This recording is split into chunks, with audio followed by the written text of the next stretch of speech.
हरे कृष्णा। दुखों का नाश करने वाला योग तो यथा योग्य आहार विहार करने वाले का, कर्मों में यथा योग्य चेष्टा करने वाले का और यथा योग्य सोने तथा जागने वाले का ही सिद्ध होता है। यानी युक्त आहार विहार करने वाला किसे कहते हैं? भगवान कहते हैं खान पान वस्तुओं का नाम आहार है और चलने फिरने की क्रिया का नाम विहार है। समझने का विषय है, ये दोनों जिसके उचित स्वरूप में और उचित परिणामों में है उसे युक्त आहार विहार करने वाला कहा करते हैं। खाने पीने की वस्तुएं ऐसी होनी चाहिए जो अपने वर्ण और आश्रम धर्म के अनुसार सत्य और न्याय के द्वारा प्राप्त हों, शास्त्रानुकूल सात्विक हों, रजोगुण और गुण को बढ़ाने वाली ना हों, पवित्र हों, अपनी प्रकृति स्थिति और रुचि के प्रतिकूल ना हों तथा योग साधना में सहायता देने वाली हों। उनका परिमाण भी उतना ही परिमित होना चाहिए जितना अपनी शक्ति, स्वास्थ्य और साधन की दृष्टि से हितकर एवं आवश्यक हो। श्री हरि कहते हैं इसी प्रकार घूमना फिरना भी उतना ही चाहिए जितना अपने लिए आवश्यक और हितकर हो। ऐसे नियमित और उचित आहार विहार से शरीर, इंद्रिय और मन में सत्व गुण बढ़ता है तथा उनमें निर्मलता, प्रसन्नता और चेतना की वृद्धि हो जाती है, जिससे ध्यान योग सुगमता से सिद्ध होता है। कर्मों में युक्त चेष्टा करने का क्या भाव है? वर्ण, आश्रम, अवस्था, स्थिति और वातावरण आदि के अनुसार जिसके लिए शास्त्र में जो कर्तव्य कर्म बतलाए गए हैं उन्हीं का नाम कर्म है और उन कर्मों का उचित स्वरूप से और उचित मात्रा में यथा योग्य सेवन करना ही कर्मों में युक्त चेष्टा करना है। जैसे ईश्वर भक्ति, देव पूजन, दीन दुखियों की सेवा, माता पिता, आचार्य आदि गुरुजनों का पूजन, यज्ञ दान तथा तप, जीविका संबंधी कर्म यानी शिक्षा, पठन पाठन, व्यापार आदि कर्म और शौच, स्नान आदि क्रियाएं, ये सभी कर्म वे ही करने चाहिए जो शास्त्र विहित हों,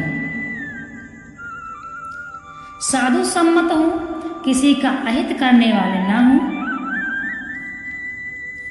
स्वावलंब में सहायक हों और किसी को चेष्टा पहुंचाने या किसी पर भार डालने वाले ना हों और ध्यान योग में सहायक हों तथा कर्मों का परिणाम भी उतना ही होना चाहिए जितना उसके लिए आवश्यक हो, जिससे न्यायपूर्वक शरीर निर्वाह होता रहे और ध्यान योग के लिए भी आवश्यकता अनुसार पर्याप्त समय मिल जाए। ऐसा करने से शरीर, इंद्रिय और मन स्वस्थ रहते हैं और ध्यान योग सुगमता से सिद्ध होता है।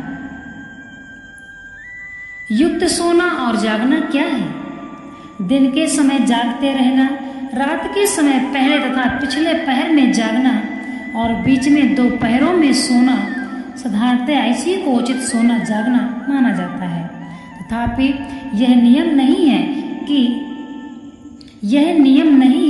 देखिए, सोने के लिए भगवान क्या कहते हैं? समय यानी कि दिन के समय जागते रहना, रात के समय पहले तथा पिछले पहर में जागना और बीच के दो पहरों में सोना साधारणतः इसी को उचित सोना जागना माना जाता है। तथापि यह नियम नहीं है कि सबको बीच के 6 घंटे सोना ही चाहिए। ध्यान योगी को अपनी प्रकृति और शरीर की स्थिति के अनुकूल व्यवस्था कर लेनी चाहिए। रात को 5 या 4 ही घंटे सोने से काम चल जाए। ध्यान के समय नींद या आलस न आवे तथा अर्थात भगवान कहते हैं व्यक्ति सोने और जगने पर व्यक्ति के दिमाग पर भी प्रभाव पड़ता है। जो व्यक्ति ब्रह्म मुहूर्त में उठता है उस व्यक्ति का स्वभाव शांत एवं वह व्यक्ति भगवान पर जरूर ध्यान लगाता है। जो भी व्यक्ति ब्रह्म मुहूर्त में उठता है वह अपने धर्म से ही चलेगा। ब्रह्म मुहूर्त में उठने वाले व्यक्ति का ऐसा दिमाग हो जाता है, माइंड हो जाता है कि वह अनायास ही अच्छे कर्म करने लग जाता है। 1 साल तक जो व्यक्ति ब्रह्म मुहूर्त में उठकर स्नान करके भगवान की पूजा करके अपना कार्य आरंभ करता है उस व्यक्ति के जीवन में बदलाव आ जाएगा। ब्रह्म मुहूर्त में उठने की शक्ति है, क्योंकि जब हम सूर्य निकलने से पहले उठते हैं तब हमारा शरीर पुष्ट रहता है, और यदि हम सूर्य निकलने के बाद उठते हैं तो हमारा शरीर की जो शक्ति है वह क्षीण होने लगती है। आपने यह महसूस किया होगा, यदि आप प्रातः उठते हैं तो आपका मन खुश रहता है। यदि आप सूर्य निकलने के पश्चात उठते हैं तो किसी के सर में दर्द और मन अच्छा नहीं रहता है। तो ब्रह्म मुहूर्त में जो व्यक्ति उठता है उसका स्वभाव बहुत ही सात्विक हो जाता है। वह व्यक्ति अपने जीवन में सफलता भी प्राप्त करता है। ब्रह्म मुहूर्त में उठने वाले बच्चे का दिमाग भी बहुत तेज होता है।